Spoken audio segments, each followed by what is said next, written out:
দেখা যাক পেকুয়া পাল্টা আক্রমণে পারবে কি সমতায় ফিরতে। পেকুয়া ডি বক্সের কাছাকাছি, একদম দারুণ পেকুয়া ডি বক্সের কাছাকাছি, একদম দারুণ পেকুয়া ডি বক্সের কাছাকাছি, একদম দারুণ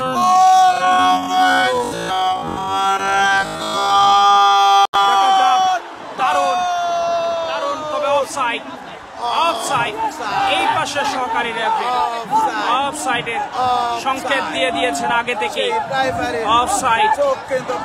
অফসাইডের কবলে পড়ে গেলেন, অফসাইডের কবলে পড়ে গেলেন পেকুয়া উপজেলা ফুটবল টিম। অভিজ্ঞ সহকারী রেফারি তিনি কিন্তু অনড় রয়েছেন, তার সিদ্ধান্তে তিনি অনড় রয়েছেন। কোনোভাবেই তিনি সিদ্ধান্ত থেকে সরে দাঁড়াবেন না, তিনি জানিয়ে দিলেন অফসাইড। অফসাইড দেখতে হবে।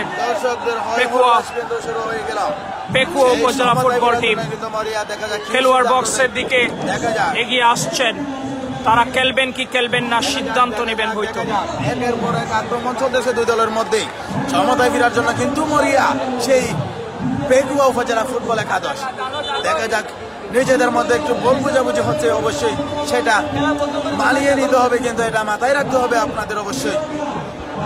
দেখা যাক দেখা যাক দেখা যাক কি সিদ্ধান্ত দেয়, কি মেনে নিবে নাকি খেলা চালিয়ে যাবে, সেটা দেখার বিষয়। দুই দলের মধ্যে একটু ভুল বোঝাবুঝি হচ্ছে রেফারির জাজমেন্টের সঙ্গে।